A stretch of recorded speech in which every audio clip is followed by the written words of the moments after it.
Fala pessoal, tudo bem? Professor Sandro aqui de novo. No nosso vídeo introdutório, a gente falou um pouco sobre a definição de função, domínio, contradomínio, imagem, lei de formação. E agora, nesse vídeo específico, a gente vai falar um pouco sobre o domínio da função. Recapitulando o conceito de domínio da função. O domínio da função, na verdade, é o conjunto de valores que você vai ter naquele diagrama de flechas, os valores de partida das flechas. Ou seja, pensando em dois conjuntos, é basicamente o conjunto de onde vão sair as flechinhas. Ou seja, é o conjunto que tem os elementos que vão jogar as flechinhas para o outro lado, tá? Então, num esquema bem simples, repara comigo a definição. O domínio de uma função é o conjunto de valores de x que constituem os primeiros elementos dos pares ordenados. Então, no diagrama de flechas, é, na verdade, o conjunto cujos elementos vão jogar as flechas lá para o contradomínio, tá? Então, por exemplo, aqui o conjunto A está aqui, 1, 2, 3, 4 e 5. O contradomínio é esse conjunto B. E 1, 2, 3, 4 e 5 são os elementos de onde partem as flechas. Esse aqui, na verdade, é o domínio da sua função, tá? É muito importante você entender o seguinte, pessoal. O domínio, geralmente, ele é dado para uma função.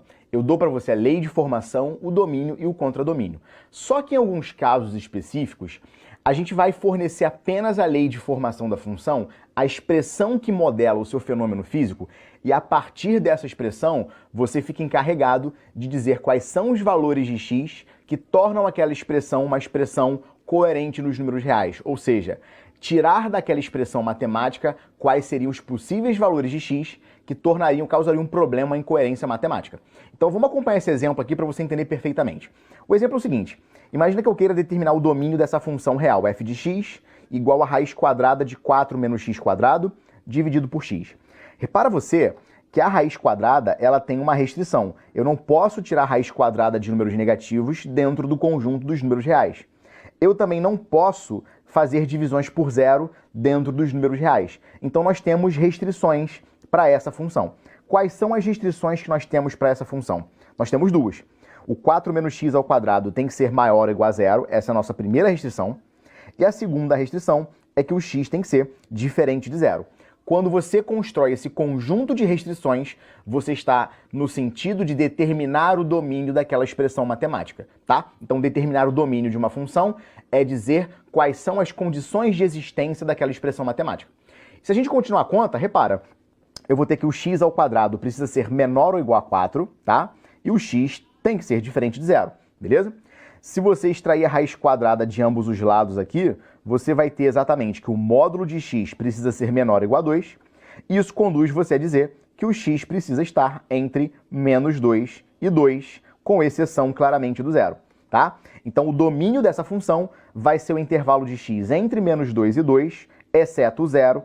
E aí você pode escrever nesse formato aqui. O domínio da função é o intervalo de menos 2 fechado até 0 aberto, união de 0 aberto até 2 fechado. Tá? Então é importante, dado uma expressão matemática, restringir aquela expressão, ou seja, encontrar as condições de existência daquela expressão, é de fato você encontrar o domínio daquela função.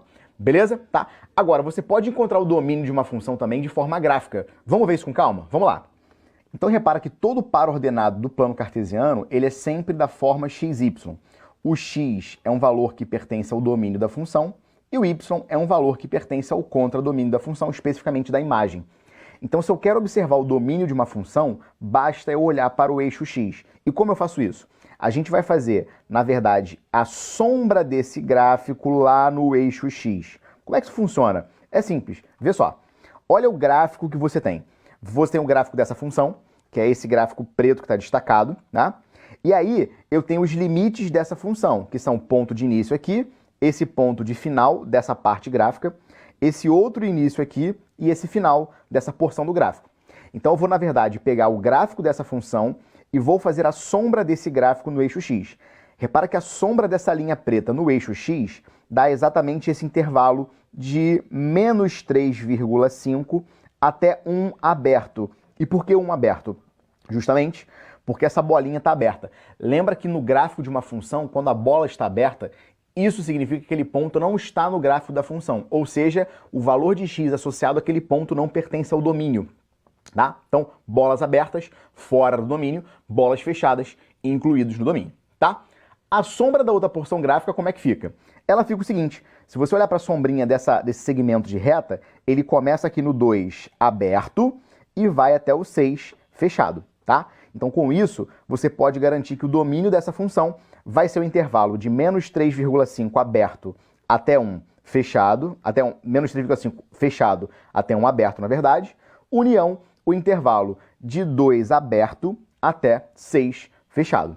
Então, a conclusão é a seguinte, pessoal. Para encontrar o domínio de uma função usando a expressão matemática, você faz as condições de existência daquela expressão, ou seja, verificar quais são os valores de x que satisfazem aquela expressão e aqueles que não satisfazem. Os que não satisfizerem, você exclui do domínio daquela expressão matemática, exclui do domínio daquela função.